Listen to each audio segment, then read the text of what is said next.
देखो गाइस, हमने सुबह झाड़ू पोछा किया था सुबह मॉर्निंग में पूरा। देखो हमारे हस्बैंड जानबूझकर ये इतना कचरा फैला कर, देखिएगा आप, देखिएगा कितना गंदा रूम कर कर गए हो, देखिएगा कितना सारा कचरा फैला दिया है, देखिएगा देखिएगा। और इस बेटी को चांटा मार के गया है इसकी डैडी। बताओ, इस इसके डैडी ने इसको चांटा मारा। वो बोली मुझे दुकान पे जाना, तो उसको साथ नहीं ले गए, तो उसको दो चांटे मारे। तो कितने गुस्से में खड़ी, इसके पापा इसको मार कर गए हैं कि जाओ अपनी माताई के पास। उन्हीं की लैंग्वेज में बता रहे हैं, जैसे इसके डैडी बोलते हैं मेरी बेटी के। तो देखिए कितने गुस्से में खड़ी है, और देखिए कितना कचरा फैलाया मेरे पति देव ने। सुबह हो गया था मेरा झाड़ू पोछा, अब दोबारा से जितना सुबह होता उतना ही दोबारा से फिर होता। और देखिएगा हमने खाना बना लिया था। ये रही आलू की सब्ज़ी। देखिएगा, तो आलू की सब्ज़ी नहीं खाना था। ये रही रोटी।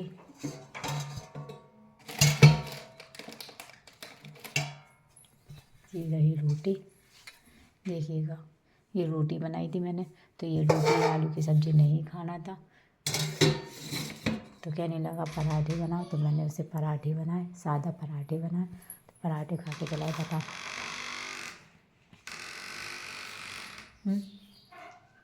इतना कुछ करो। देखो इधर रूम से लेके पूरा यहाँ तक कचड़ा अचड़ा फैला के सारे, देखो यहाँ तक कचड़ा फैला हुआ है। देखिए सब बिखरा हुआ पड़ा है। देखो कपड़े वपड़े कैसे फेंक गए हमारे मिस्टर हैं। देखो बाहर तक कचड़ा फैला के गए हैं वो, देखिएगा गाइस, देखिए कचड़ा बाहर तक फैला के गए हैं। देखो किचन भी बताते हम किस तरीके से किचन में भी कचरा फैला कर गए। अब लगे रहो, दिन भर पूरा काम करते, और इतना हम काम करते। देखो जानबूझकर हमारा हमने सुबह पूरा झाड़ू पोछा कर दिया था कंप्लीट। देखिएगा किस तरीके से गंदगी फैला गए। देखो डब्बा मुब्बा सारे फैला गए कि दिन भर करती रहा साफ सफाई, हर एक चीज़ फैला गए हैं। तो अब गाइस आप बताइए, एक औरत चाहे जितना भी काम कर ले हैं, उसकी कोई अहमियत नहीं होती, ठीक है। आप खुद बताइए गाइस, मैं कितनी मेहनत करती हूँ। देखो अपने बच्चे को हर एक चीज़ करती हूँ, मतलब सब कुछ, खाना खिलाना, पढ़ाना लिखाना, हर एक चीज़। अभी वो स्कूल नहीं जाती, ट्यूशन जाती है, लेकिन कल वो ट्यूशन नहीं गई, 2-3 दिन से ट्यूशन नहीं जा रही है, क्योंकि मुझे घर से बाहर निकलने नहीं देते हैं। और क्या कहते हैं, अभी से नहीं, वो शुरू ही से नहीं निकलने देते, जब से मैं शादी कर आई हूँ। पूरी फैमिली हमें घर से बाहर नहीं निकलने देती है, तो उसको ट्यूशन जाना पड़ता है। तो ये इनको फ़ोन भी लगा देते हैं अब 4 बजे कि नैन्सी को छोड़ा, नहीं आते, 5 मिनट कर कर के पूरा टाइम निकाल देते हैं, ठीक है। नहीं आते वो कोचिंग छोड़ने के लिए उसको, ठीक है। तो अब ये बताओ, हमारी बच्ची का भी एडमिशन स्कूल में नहीं हुआ, हम अपनी बच्ची का भविष्य ख़राब कर लें। एक बार बता, चलो अपनी तो जैसे तैसे अपनी तो लाइफ निकल गई, रोके आगे हर चीज़ से लाइफ निकल गई, ठीक है। तो कम से कम एक माँ ये सोचे कि चलो बच्चे का भविष्य ख़राब ना हो। उसको कोई लेना देना नहीं है, उसको ना बच्चे से लेना है, ना उसको बीवी से लेना है, उसको किसी से, उसको लेना है सिर्फ अपने माँ, पापा और भाई। इन तीनों से इतना लगाव है, इतना लगाव है कि हम बता नहीं सकते। उन तीनों के चक्कर में ये मुझे छोड़ने के लिए रेडी हो गया। कह रहा तुम कल जानी थी, आज निकल जाओ हमारे घर से, अपनी बेटी को लेके जाना है। एक बात बताओ, बेटी भी इसने अपनी मर्जी से पैदा की है, हमारी मर्जी से नहीं। जब कहते हैं कि एक बच्चा दोनों की मर्जी से आता, ठीक है, लेकिन इसने अपनी मर्जी से बच्चा पैदा किया। लेकिन बच्चा पैदा भी किया है तो पाला पोसा हर एक चीज़ मैंने की। जब हमारा बच्चा, जब मैं प्रेग्नेंट हुई थी, तो जब ये पहले ये इसने 10 साल इसने जॉब की ग्वालियर में प्राइवेट, ठीक है। शादी की 10 साल की इसने, शादी के बाद भी इसने जॉब की प्राइवेट, ठीक है। तो इसको कम से कम 20,000 रुपया मिलते थे, सैलरी इसकी 20,000 थी वहाँ पे। और इसको बस लेने आती थी, बस ही छोड़ने आती थी, और इसके 3-4 दोस्त भी जाते थे, वहीं मोहल्ले के थे इसके साथ के। ये अकेला भी नहीं जाता था ड्यूटी, इसके दोस्त भी जाते थे और बसें लेने आते थे, बसें छोड़ने आते थे। उसको इतना फ़ायदा था और रूम का किराया भी ज़्यादा नहीं था, सिर्फ 800 रुपये एक रूम के। बहुत से बार चलो 800 नहीं, 1000 रुपये रूम के थे, 1000 रुपये सिर्फ एक रूम लिए थे, उसके 1000 रुपये देते थे। ये किराए से ज़्यादा भी नहीं थे उस रूम के, छोटा ये कमरा था, ज़्यादा नहीं था। उसी में सोते थे, उसी में खाते थे, ठीक है। तो जैसे ठीक है, हमें उसको हम साइड में रखते। अब जैसे हमारी शादी ये कहकर हुई थी कि बेटी को गांव में नहीं रहना है और बेटी को, लड़का 10 साल यानी 10 साल से जॉब कर रहा, वो बाहर ही रह रहा, ठीक है, वो बाहर ही रह रहा और आपके बेटे को वहीं रहना ग्वालियर में। यहाँ तो ससुराल में ऐसे 30 त्योहार है या रिलेशन में किसी की शादी है तो तो हम तो हमसे मम्मी ने बोला, हमारी माँ ने बोला ठीक है बेटी ऐसी ऐसी बात है। तो हमने कहा ठीक है, तो हमने कहा ठीक है। तो मम्मी, हमने तो पहले मना करते थे क्योंकि हमें गांव के नाम से तो बहुत ही ज़्यादा नफरत है, क्योंकि गांव के आदमी या लेडीज जो भी हो, यहाँ की सोच बहुत गंदी होती है, ठीक है। यहाँ का रहना सहना हर चीज़ गंदा होता, ठीक है। तो मम्मी हमसे बोली, हमारी ये ज़बरदस्ती शादी हुई है, ना तो हमें लड़का पसंद था, ना तो इसका घर मकान पसंद था, हमें कुछ भी पसंद नहीं था। हमारी शादी मम्मी की ज़बरदस्ती से हुई थी, ठीक है। हमें बिल्कुल भी कुछ भी पसंद नहीं था, ठीक है। और दूसरी बात ये, जैसे ही 3-4 महीना तो जब हम आए, नई नई शादी हो, मतलब पहली विदा में हम अपने मायके चले गए थे, तो सास ने उन्हें उसका ऑपरेशन करवाया था, बच्चेदानी का उसका ऑपरेशन हुआ था सासू माँ का। तो ये सासू माँ और हमारे ससुर, हमारे पति देव, हम सब साथ में गए थे पहले विदा में मायके। तो हमें ये लोग मायके छोड़ के चले गए थे, फिर इनकी जो बहन रहती है जो बीच में छोड़ने आए, फिर ये लोग उनके यहाँ चले गए थे। फिर उसके दूसरे दिन मेरे पतिदेव ने इन्हें हॉस्पिटल में भर्ती कराया सासू माँ को। फिर उसको हॉस्पिटल में भर्ती कराने के बाद वो शाम को 4 बजे वाली ट्रेन से निकल गए ग्वालियर के लिए। तो लड़का जब का गया लड़का दिसंबर में लड़का चला गया था, फिर लड़का लौटा मार्च में। लड़का मार्च में लौट कर आया ग्वालियर से, मतलब दिसंबर, जनवरी, फरवरी, मार्च, 4 महीने बाद लड़का लौटा। कब लौटा लड़का?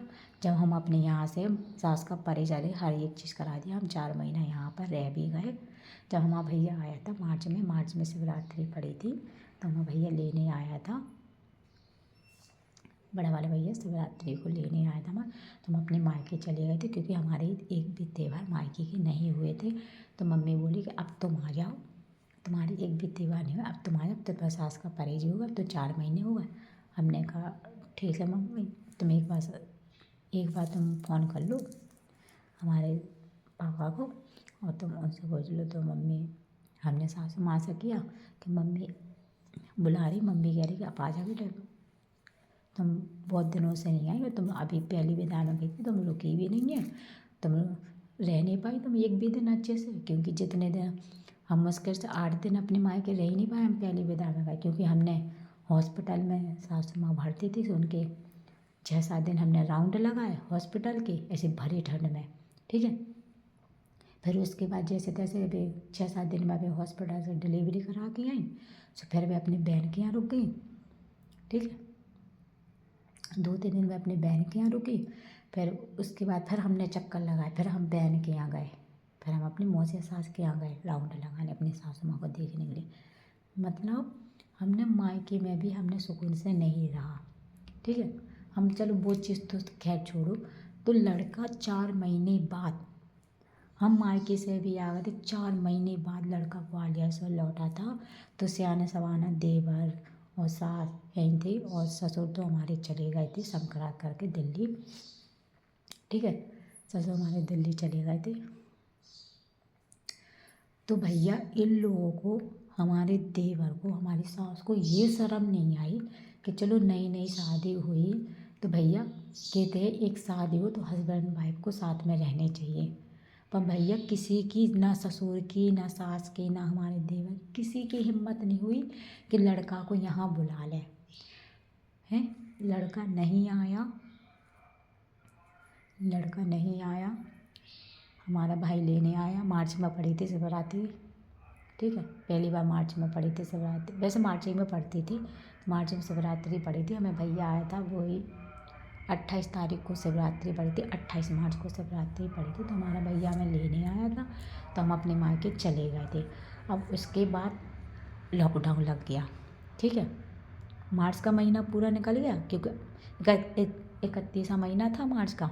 28 मार्च को भैया हमें लेने आए थे, शिवरात्रि वाले दिन हम बिरसते थे, और बिरतई में हम चले गए थे, पूरा खाना वाना बना गए थे। और खाना हम पता कितने बना के गए थे, खाना सवेरे से शाम तक का इन लोगों का खाना बना के गए थे, और पूरी साफ़ सफाई करके हर एक चीज़ करके पूजा पाठ करके और व्रत रख के ऐसे ही खाली पेट चले गए थे। हमने कुछ भी नहीं खाया था, जहाँ तक कि एक कप चाय भी नहीं पी थी, हम चले गए थे ऐसी टेंशन में, ठीक है। तो अभी अब जी मार्च का महीना तो छोड़ो, फिर वहाँ पे अप्रैल के महीने में लग गया लॉकडाउन। लॉकडाउन लग गया था 10 अप्रैल को, 10 अप्रैल को लॉकडाउन लग गया था। फिर उसके बाद हम फंसे रह गए थे अपने मायके में, क्योंकि बस ट्रेन में सब बंद हो गई थी। तो उसके बाद हमारी मम्मी ने बोला, छोटे वाले देवर से, सासू माँ से बात, हमारी मम्मी ने हमसे फ़ोन लगवाया कि अपनी सासू माँ को फ़ोन लगाओ। तो हमने अपनी सासू माँ को फ़ोन लगाया वही मायके से, ठीक है। तो हमारी मम्मी ने बात की, तो मम्मी ने कहा कि समझन ऐसा तो होता नहीं है, हमें तुम बता दे कि तुम ऐसे ही हो, तो भैया हम अपनी बेटिया की शादी ना करते, बिटिया के तो डलिए थे मोड़ा के तो हैं, ऐसा होता। अरे तुम्हें जब दूर दूर रखने तो बहू को और बेटा को ग्वालियर में रखने तो बहू को यहाँ रखने दो अपने पास, तो भैया शादी काहे के लाग करी तुमने, इनसे शादी काहे के लागे कर कि हस्बैंड वाइफ संग में रहे। इनने तो हमें, अब का बताया, हमने पूरी स्टोरी बता दी। तो भैया किसी की हिम्मत नहीं हुई हैं। फिर हमारे भैया को 2 महीने बाद, हमारे भैया को शर्म आई, 2 महीने बाद का 3 महीने बाद वापस गए थे। तो हमारी सासू माँ ने ये कहा हमारी मम्मी से कि सुनो समधन, हमारा मोड़ा छोटा वाला छोड़ने नहीं आएगा, ना वो ग्वालियर छोड़ने जाएगा। तो मम्मी ने कहा क्यों, कह रही हमारे छोटे वाले लड़के को कोरोना हो जाएगा, वो नहीं आएगा छोड़ने। हमारी मम्मी ने तो इतना तक कह दिया था कि समधन तुम एक काम करो, जैसे सब ट्रेन वेरन बंद है तो बाइक से तो झांसी तक आ सकना देवर हवा। तो सासू माँ ने साफ मना कर दी कि हमारे छोटे वाले देवर को, देव को मना कर दी कि नहीं वो नहीं जाएगा, उसको कोरोना हो जाएगा, और क्या कहते वो ग्वालियर छोड़ने नहीं जाएगा। अब जैसे मान के चलो हमारे हस्बैंड को बाइक चलानी नहीं आती थी, तो चलो नहीं आती थी, चलो वो हम मान लें, ठीक है, बाइक से तो ग्वालियर भी आ सकते थे, जहाँ से कोई ज़्यादा दूर नहीं है। लेकिन नहीं, हमारी मम्मी ने ससुर को फ़ोन लगवाया, ठीक है, हमने स्पीकर ऑन करके ससुर को फ़ोन लगाया, ठीक है। हमने कहा, पापा हमसे शुरू से बोलते थे, हमसे, ठीक है। हमने पापा को फ़ोन लगाया, क्योंकि मम्मी ने बोला था हमसे, हमारी माँ ने बोला था कि ससुर को फ़ोन लगाया। हमने पापा को फ़ोन लगाया, पापा दिल्ली में थे और जी ग्वालियर में थे, और जी दोनों देवर और सास यहीं पे थे पलेरा में, ठीक है। हमने फ़ोन लगाया ससुर को, तो हमने कहा पापा जे कब लेने आ रहे हैं, ठीक है। तो फिर पापा बोले ठीक है, अब बेटा टेंशन नहीं लो, वो 2-4 दिन में तुम्हें लेवे आ जाए, ठीक है। हमारे पति देव 2-4 दिन में ग्वालियर से हमें लेवे आ जाए, ग्वालियर खिला गए, नहीं आए, ठीक है। ऐसे ऐसे तसल्ली दे 3 महीना हो गए, नहीं आए। फिर हमारी मम्मी ने हमारे छोटे वाले भाई से कहा एक काम करो, कोई लेवे नहीं आ रहा, और दुनिया मजाक उड़ा रहा कि पता नहीं नहीं शादी भाई बिटिया के तो डाली और बेटा के तो डालो हैं, ऐसे कैसी शादी है तुम्हारी बिटिया की, है। तो फिर हम भैया जाके बाइक से, जब कोरोना नहीं चल रहा था तो वो बाइक से छोड़ने ग्वालियर गया था मैं। तो मुश्किल से हम वहाँ पे 15-20 दिन या 25 दिन रहे होंगे और जी हमें वहाँ से भगा लिया। ठीक है, हमारे पतिदेव हमें वहाँ से लेकर आ गए। ससुर ने फ़ोन लगाया स्पीकर ऑन करके, इन्हीं के फ़ोन पे, हमारे मिस्टर के फ़ोन पे लगाया और कहा बेटा अभी कोरोना चल रहा है इधर, अभी कोरोना ज़्यादा है अभी, तो तुम एक काम करो, पहले रक्षाबंधन आने वाली थी, तुम रक्षाबंधन का त्योहार करिए, उसके बाद तुम ग्वालियर में आ जाना। हमने कहा ठीक है पापा। हमने पापा की बात रख के हम आ गए। सारे कपड़े वपड़े हर चीज़ हम वहीं छोड़ आए, सिर्फ अपनी 2 साड़ी भर लेके आए। ठीक है, छोटा सा थैला लेके आ गए, बाकी सब सामान वहीं छोड़ आए, क्योंकि पापा ने कहा था रक्षाबंधन कराओ फिर बेटा फिर तुम वापस आ जाना ग्वालियर में, जब तक ये कोरोना थोड़ा ठंडा हो जाएगा। ठीक है, उसके बाद कोरोना तो छोड़ो भैया, उधर तो सामान, जितना सामान था ग्वालियर में सब सामान आ गया। और इसके भाई ने, वो देव ने पूरा सामान मंगवा लिया ग्वालियर से। तो भैया तुम सामान मंगवाओ, ग्वालियर में तुम ले भी नहीं जा रहा है तो हम कोनो दोस्त को भेजा है, तुम वहाँ से सामान मंगवाओ, अब तुम लोग इधर ही रहोगे। ठीक है, तो इतनी लड़ाई हुई, हमारा सपोर्ट ना तो हमारे पतिदेव ने हमारा सपोर्ट किया, ना तो हमारी सासू माँ ने सपोर्ट किया, ना तो हमारे देवर ने किया, ना तो हमारे ससुर ने नहीं किया, किसी ने भी हमारा सपोर्ट नहीं किया। शुरू से लेकर एंड तक की कहानी ने हमारा किसी ने सपोर्ट नहीं किया। ठीक है, और फिर हमारी कल सुबह मॉर्निंग में लड़ाई हो गई थी। हमारे घर पे फ़ोन गया था हमारे भाई को, तो भाई ने भी अच्छे से समझा दिया था हमारे हस्बैंड को, तो पर उनकी कुछ भी समझ में नहीं आई। तो रात को हमसे कह रहा है, सुबह बात हो गई थी, बात ख़त्म। अब रात को हमारे हस्बैंड कह रहा है हमसे, देखो हम तो ज़िंदगी भर इधर ही रहेंगे पलेरा में, तुम्हें रहना हो तो रहो, नहीं रहना हो तो मत रहो, जाओ अपनी बेटी भी ले जाओ और तुम इधर से जाओ। ठीक है, अब एक बात बताओ, और जो छोटे वाले देवर से भी हमने कल बात की थी ना सुबह मॉर्निंग में, भैया का फ़ोन कटने के बाद, तो उसने हमसे छोटता ने ये कहा, तुम्हें जाने भाभी भी नहीं, तुम्हें जाने भाभी भी नहीं बोला, तुम्हें जाने हो तो तुम जाओ। हमारे छोटे वाले देवर ने बोला तुम्हें जाने हो तो तुम जाओ, हमारा भाई नहीं जाएगा तुम्हारे साथ में। ठीक है, बाहर सिटी में हमारा भाई नहीं जाएगा, तुम्हें जाने हो तुम जाओ।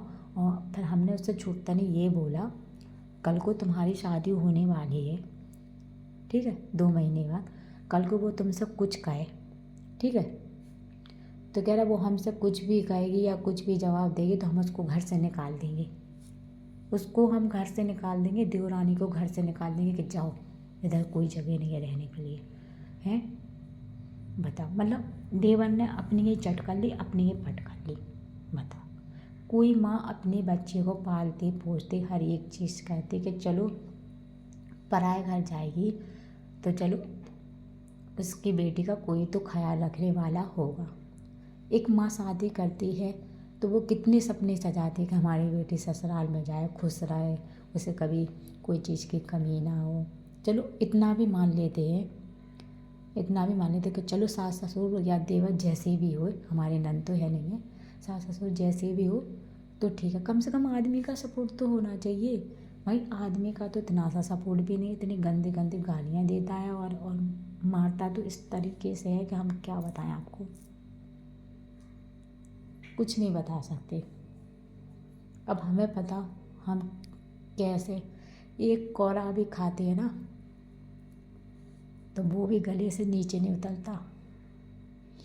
दुनिया सही कहती है, शादी सिर्फ एक नाम की शादी है, निभाता कोई नहीं है। फ़ोन पे सपने हर कोई दिखाता, हम ये करेंगे, तुम्हारे आंखों में आंसू नहीं आने देंगे, फलाना ढिकाना, हम तुम्हें इतना प्यार देंगे। तुमसे कभी हमारे लड़के लोग सपने दिखाते फ़ोन पर सगाई के बाद कि हम तुम्हें ये करेंगे वो करेंगे, हैं, खुश रखेंगे, हैं, कोई भी तुमसे कुछ कहेगा तो हम तुम्हारे साथ खड़े होंगे हर सुख दुख में।